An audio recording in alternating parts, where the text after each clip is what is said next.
Mano ka? Kasi baka mawalan tayo ng malay dito eh. Mawalan ka ng malay. Hindi ka na takot. Hindi ka naman operahan eh. Wala pa nga yung result eh. Hintayin natin pag na-check up ka na. Good morning sa inyo lahat. Welcome sa ating vlogs. Umagang umaga. 2 AM. Maaga kaming nagising dahil malayo po yung aming biyahe. Patungo kami ng Bacolod. At ito po, no, dahil po meron tayong kasama na taga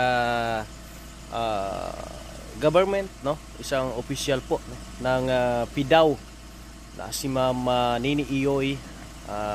Tayo po isasabay po sa kanya para po patungo doon sa isang clinic, no, para sa mga mata. Kaya ito si Imok, siguro maging okay ito. Titingnan natin mamaya kung anong magiging resulta ng check-up, kung ito ba ay tatanggalin yung mata or papalitan yung mata o lalagyan ng pwede bang lagyan ng bagong mata ng salamin. Malalaman natin mamaya mga kabayan. Dandahan lang kami ngayon kasi yung sakyan natin medyo may diferensya yung sa ilalim. Kapag magliko ka, tumutunog, lumalagatok po mga kabayan. Hindi pa po natin napagawa kasi wala pa tayong budget. Ito, dadahan lang kami ngayon kaya maaga kami. 4 kami. Si GR tsaka si Lynn. Doon sa loob ng bahay po si Lynn. Ayan, samahan nyo kami mga kabayan. Ikaw, may batiin ka muna. Yun, isang magandang umaga po sa atin, mga kabayan. Mag-ingat po kayo. Sino batiin mo? Si Ate Inday. Salamat ka kay Ma'am USA sa Oregon. Ayun po, salamat po ma'am. Thank you po. Mag-ingat po kayo dyan. Ayan. At si GR, alam ko, wala ka babatiin eh. Wala. Wala nga. Yan po mga kabayan, samahan nyo po kami. Shoutout sa inyong lahat. Shoutout sa ating mga kaibigan. At sa lahat po ng aming mga taga-suporta. Support natin si Imok po mga kababayan. Monetize, malapit na sa monetize. I-apply na lang po natin. Nakuha na po yung requirements. Ang kulang na lang po sa kanya yung bank account, no? Kailangan niya mag-open ng bank account at saka TIN na para ho sa application ng kanyang YouTube channel. Maganda ito dahil napakabilis na nakuha ni Imok. Kasi sa akin po mga kabayan, nung ako po nag-umpisa, talagang umabot ako ng 1 year bago ko na-meet kasi nga walang umaalalay po sa akin. Pero ngayon, mabilis kay Imok, 3 weeks lang. Wala pa isang buwan, no? Wala pa isang buwan po mga kabayan, na-meet niya na kaagad. Kaya support natin Imok Joy at saka si Bro Bonnie Channel. Bro Bonnie Channel, tulungan din po natin mga kababayan, no? Shoutout sa inyong lahat. Ayan. Ayan po mga kabayan, no? Nandito na kami sa Kabangkalan. Ayan, oh, ganda ng Kabangkalan. Patungo kami ng Bacolod. Ganda ng Kabangkalan, no? Parang syudad man talaga ito. Ito ay parang urbanized city dito po sa Negros Occidental.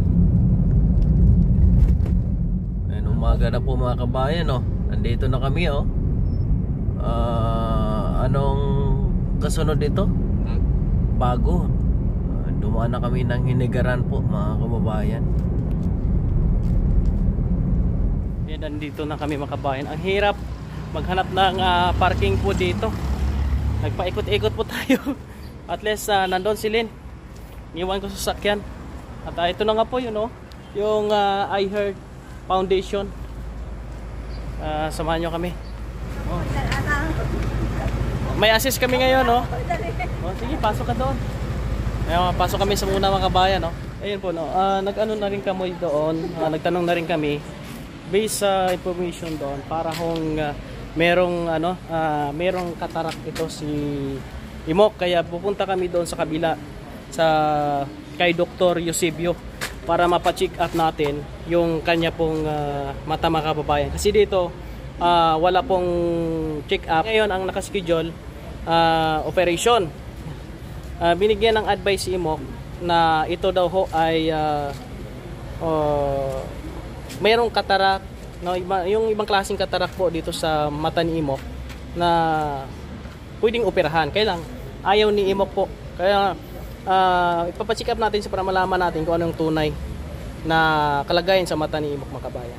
Papasok kami dito sa hospital, no? Kay in-endorse kami doon kay Dr. Eusebio, mga kababayan, para ma-screening si Imok po, mga kabayan, no? Kasi doon sa Hair Foundation, wala silang screening ngayon kasi ang nakaschedule sa kanila ngayon is operation. Kaya po, mga kababayan, dito tayo. Ayan, o. Magandang malaman natin kung ano po ang lagay ng kanyang mata po, mga kabayan. Update ko kayo mamaya po, no, sa magiging update po para ho kung ano man magiging status ay makapag decide si Imok. May posibilidad na operahan yan. Sabi naman ni Imok, hindi ako magpapa-opera. Namutla po si Imok po, mga kabayan. Namutla po siya. Sabi, wala pa namang final na na result ng check-up. Bakit ka na mo? Bakit bigla ka natakot? Naka-waiting kami ngayon dito, mga kabayan, pang 25 si Imok. Malalaman natin mamaya kung ano po ang findings, no, ng kanyang check-up. Ano ba ang sitwasyon ng kanyang mata, mga kababayan. Pero kung sakaling po yung totoo na talaga mukha, kung sakaling ang finding is need ng operation, magpa-opera ka. Ha? Ewan. Hindi, yung isipin natin na ang findings, operation ang need. Hindi kaya ng salamin. Magpapa-opera ka. Hindi po, siguro. Hindi daw po, mga kabayan, kung talagang kailangan ng operasyon. Bakit ayaw mo magpa-opera? Takot ka? Ha? Baka matuluyan ho. Kasi meron na po nangyayari na hindi na po kagaya sa akin. Meron po. Kaya... Hindi ka na makakita ng partner niya kung tuluyan ka. Hindi na.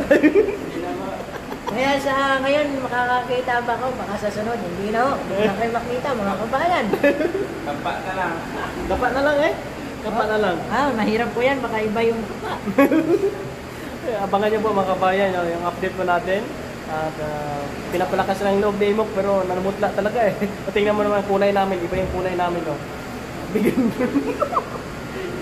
Yung mukha lang po yung puti. Kinabahan po si Imok po, kabayan. Kaya update ako sa inyo, mga kabayan. Pero grabe, nag-iba talaga ang kulay ni Imok. Namumutla eh. Nagbabayulit. Ha? Bakit nagbabayulit ka mo? Brown. Hindi po pala brown. Hindi pala violet. Brown. Je, tingnan mo, Je. Baka, oh, grabe, nang lamig ka mo ka. Lamig, oh. Parang maano ka mo? Mano ka? Baka mawalan tayo ng malay dito eh. Mawalan ka ng malay. Hindi ka na takot. Hindi ka naman operahan eh. Wala pa nga yung result eh. Hintayin natin pag na-check up ka na. Paano kung sabi na, Mr. Kumahig, yung mata mo, kailangan natin palitan yan. Palitan ng mata ng Amerikano. Oh. Hindi po pa rin. Ha? Hindi pa rin po. Ayaw mo pa rin magpa-opera? Hindi. Bakit ayaw mo magpa-opera? Baka matuluyan ho, hindi ko na sila makita. Sino, di mo na makita yung ex mo? Di mo na makita yung ex mo? Hindi, yung crush ko, baka hindi ko makita. Sinong crush mo? Sino? Secret. Secret lang po. Mga kabayan, may tinatago pala si Imok sa akin. May crush na pala ito. Pag hindi ko na nakita yung crush ko, baka maagaw ng iba. Kumawa ko.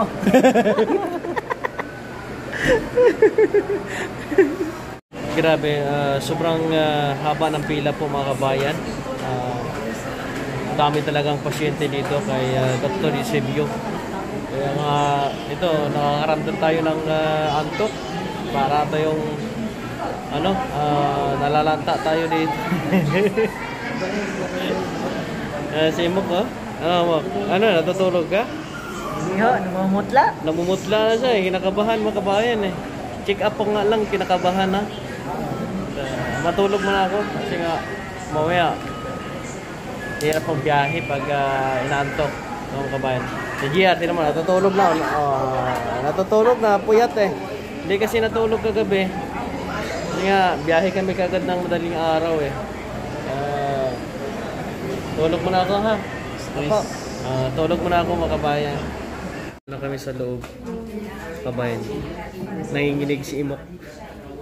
Hindi niya alam kung anong naramdaman niya. Check up pa lang ito po. Yan po mga kabayan, no? Tapos na po yung check up ni Imok.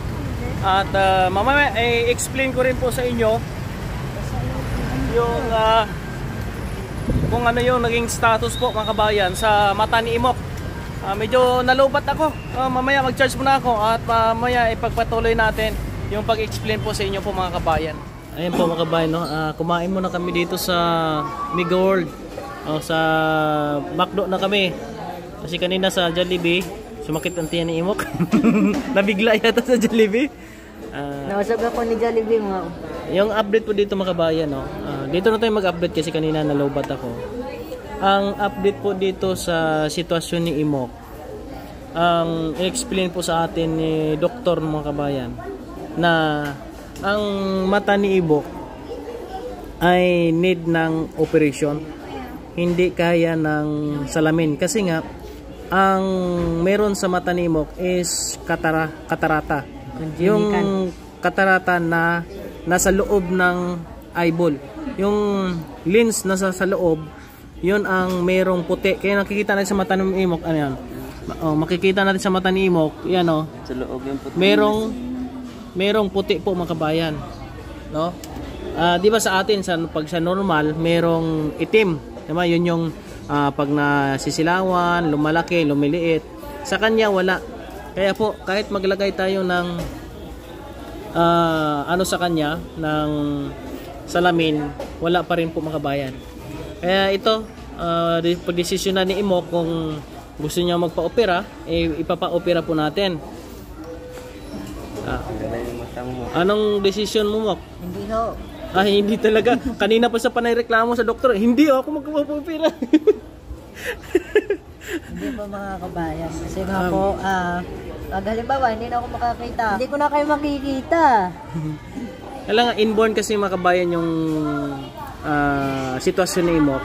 Yung maliit pa lang siya, mayroon na siyang katarata mga kabayan. Dapat daw, nung maliit pa daw siya, mas maganda daw doon sana ginawa yung operation. Kasi pag ngayon daw, medyo di alam kung okay pa ba yung ugat. Pero tingin, sabi ng doktor okay pa naman kasi nakakilala pa siya, nakakita pa siya ng anong kulay.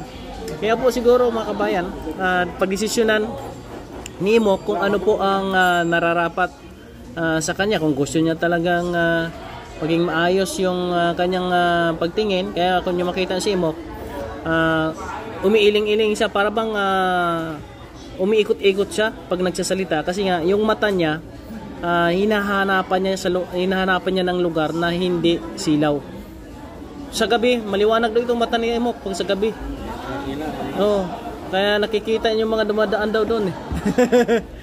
Ayan mga kabayan, ayan, ito lang aming ayan, libre ito mga kabayan. Libre ito sa kapatid po ni Ate Rhea na nag-assist sa amin kanina mga kabayan, no? Meron kaming PWD kasama, naka-discount kami. Naka-discount kami mga kabayan. Kain muna kami, Mok. Hindi na sasakitian mo nito. Wait lang dito. Ayan kasama natin si ate dito mga kabayan. Si ate kasi mga kabayan, dito talaga taga Bacolod yan sila. Hindi yan sila taga Sipalay. Kaya yung nakita nyo sa ating video, nakita nyo kasi na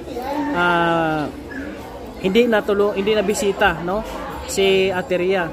Kasi po ang buhay po dito mga kabayan is napakahirap, merong pamilya, merong mga anak. Siyempre hindi nila mabisita ng araw-araw yan, Kumbaga mas inuuna pa rin nila yung mga anak nila kaysa kapatid. Siyempre, okay lang sana kung meron silang sapat na kakayan, mabilis matulungan. Pero sa ganun mga kabayan, hindi, kahit ako mga kabayan, kung may kapatid akong ganyan, talagang unahin ko muna yung sarili ko, yung pamilya ko. Kasi nga, ang pagkakaalam talaga nila, si Ate Rhea is nandun lang. Kasi nandun yung pamilya ng kanyang asawa eh. Nandun yung kanyang mga anak.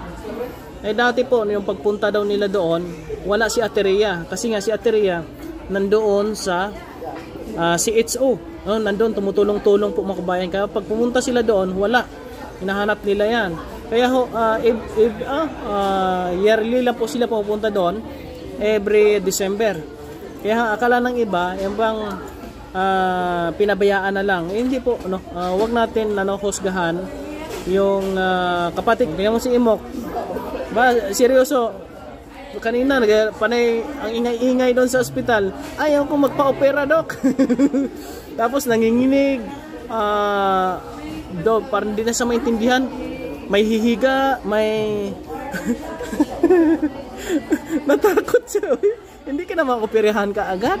Check up pa lang naman yun. Wala sa kanya, sabi niya, parang may matay daw siya. Parang may matay daw siya. Nervous. Nervous siya eh. Yan po mga kabayan, no? Mamaya, ikot-ikot muna kami ni bago umuwi para makagala kami kasi nga, bihira lang ito, makapunta kami dito, ha? Malayo ang biyahe namin, 4 hours, 5 hours. Para may dalang bakunod. Ayan po, no? O, kain muna tayo. Hahanap tayo dito ng dalhin si Palay. Aba, maghanap ka na kaagad. Nandun, Hanap tayo ng damit. nandun pa yung ex mo. Nandun pa, tapos magdala ka na uwi bago. Pagkain. Pagkain. Malay mo, yung baso, dalhin natin doon. May remembrance to bakunod. Yan po mga kabayan, sa mga nagtatanong, no, yan lang pong update kay Imok. At hindi talaga applicable sa kanya yung salamin, mga kabayan. No. Operation daw talaga ang kailangan. Nasa kay Imok, anong kanyang desisyon? Kung gusto niyang operahan, gagawa natin ng paraan. Nagtanong naman ako kay doktor magkano gastusin. Gagastos naman tayo ng 25,000, no? Ito may PWD siya, siguro makakabawas yan, makagagastos na tayo ng mga 16 to 20,000. Ganun po mga kababayan. Magdesisyon ka mo, hahanapan kita kaagad ng sponsor para sa operation. Ano ang final decision mo? Tryhan mo muna yung isa. Ha? Kontento ka na? Baka magbago yung isip mo. Huwag kang mag-alala. Nandito lang kami. Operahan namin ang mata mo. Papalitan namin ng mata ng Amerikano para mas gwapo, no? Mata ng kalabang. Yung mata ng kambing. Hindi kaya pusa. Ayan po mga kabayan, no? Ayan, si Len. Tahimik si Len. Len, anong advice mo kay kay Imok? Opera ba siya? Hindi. Pa-opera mo. Bakit operasyon ang pinayo mo kay Imok? Para luminaw kayang mata. Para Siya ang trabaho. ayan, para daw makahanap ka ng trabaho mo. Yung payo ni Len. Dito po, kontento na po. Kontento na po talaga siya kasi natatakot siya baka Takot akong makinuha ng bato. Check up pala. siya ganito, ay bato man, hindi man yung mata. Iba yung bato. Check up pala. Pero mo kayo binuksan Mo? niya yung tiyan ko. Siya kanya, Spicy. yung abdo mo, alam mo yung, ano yan? Abdo yan, di ba?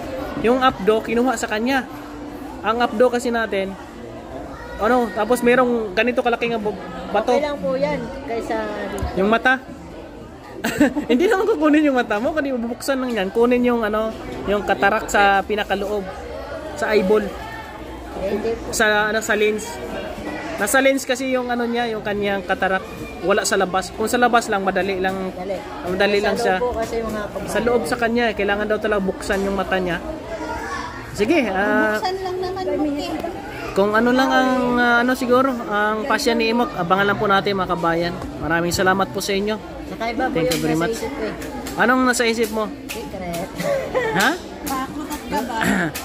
Check up pa nga lang, nanginginig, di na alam kung anong gagawin eh. Takot at kabayan. So para ng ano, yung Yung nasa isip ko po eh, Sus! makatulong. nandun, nakaupo sa loob. May hihiga, may gagano, nanginginig. Kahit nga kinakausap ng doktor. Tapos balik-balik siya. Di makasagot kay nanginginig. Gusto mo ba na madala sa ospital? Hindi oh, pangalawa na ako to. Kasi, pangalawa kasi iba po yun eh. Pero huwag ka malala, ay sama-sama pa rin tayo.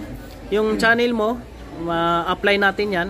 Tapos pagdating ng TIN number mo, mag-open account tayo. Opo. Sa sunod na, sa Lunes siguro. May budget pa ko dito, igawin natin ito, open account ta sa bangko. Para ng tin din sa bangko. Uy, kailangan pa lang TIN. Hintay natin yung TIN, no? Opo, yung 10, yung 10. TIN. Importante kasi yan. Yung TEN. Yan, kain muna tayo. Ayan. Kulang tayo. Kulang pa pala. Sige. Yan po mga kabayan, maraming salamat po sa inyo lahat. Salamat po kay Mga kabayan, try ko po to. Baka hindi na sumakit yung ko.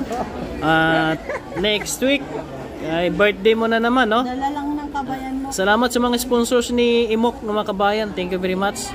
Sa kanyang birthday kay Ate Lynn Castor, no? Isang litson. Kay Ate Elsa, kay Ate Roth, no? Kay Bosilin. Sino pa ba?